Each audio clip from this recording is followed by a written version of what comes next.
It's our job to move past small talk and connect, because connection as a leader is everything. It's about to get wild.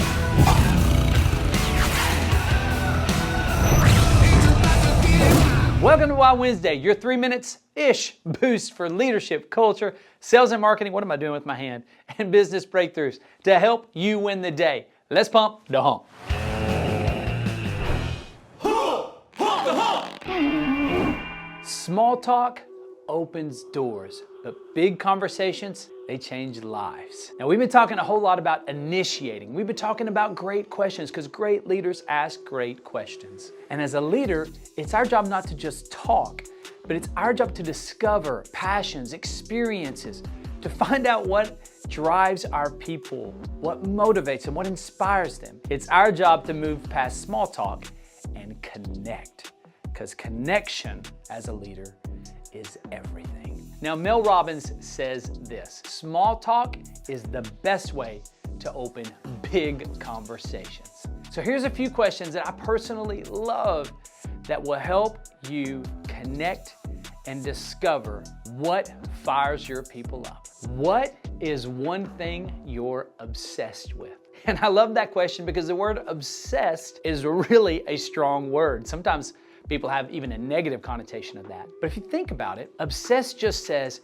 this is something that I'm really passionate about. Recently I asked a teammate that question, and they said, I don't really know, but I have watched Grey's Anatomy all the way through 12 times. That obsession unlocked something about that teammate that I didn't know. What's one thing you're working to improve right now?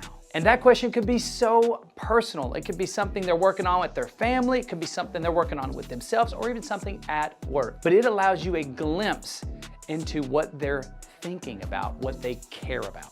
What's one thing people misunderstand about you? And I love that question because you have the chance to really tap into their heart. They're telling you the thing that people misunderstand, but really the thing that they are or they aspire to be, or how they're different from the misunderstanding. And that question can get deeply personal, and I love it. And probably my favorite question to ask right now: in 1 year, what are we going to be celebrating? And I love that question because I use it all the time, whether it's small talk or whether in our first initial hiring conversation, because I want to tap into the dream. What is the dream? What is that person focused on? And some of the stories recently with that question just blow me away. Somebody recently told me, we hope to have our first child. It's been a struggle for us, and I hope we're able to be parents. Someone recently told me, they said, I hope that we're celebrating that I have come out of my shell and I'm much more of an adult. This was a young teammate who told me that. And what a cool thing to celebrate. And one person told me, I hope we're able to buy our dream home. By asking that question, you get to be invited into the journey. You see, the best questions are not just those first questions, but it's actually the follow-up questions, because they show your teammates and those that you lead that you really are listening, which says, hey, I really do care.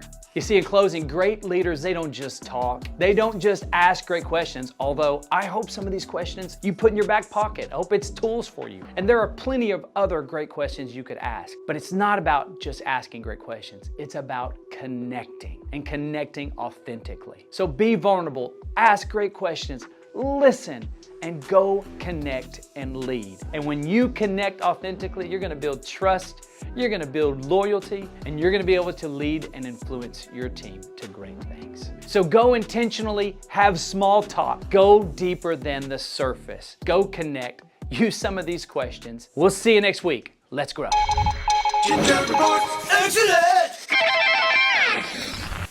Want to close more deals? Start by getting crystal clear on what you believe. Most people think sales is about persuasion, but it's actually about alignment. When your core value, like service, integrity, and creativity, line up with your offer, you sell more with confidence and conviction. Customers can sense when you're selling something that you do not believe in. But when you're rooted in your values, your marketing becomes magnetic.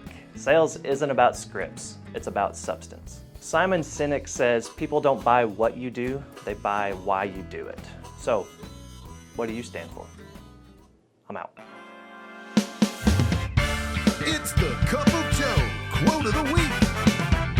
So the quote I want to leave you with today is by F. Scott Fitzgerald. The ability to hold two competing thoughts in your mind and still be able to function is the mark of a superior mind. If I say something that challenges you, maybe even offends you, it makes you question some things, that's okay. Hold on to it, look at it, and use it to grow and sharpen how you think. There's your Cup of Joe quote of the week. We'll see you next week. Stay wild. I kind of acted weird on that one. Customers can smell. I can't not help but my hands move together. Oh, look down. You saw more of a confidence? It didn't sound at all like you had no clue what you were talking about. Confidence.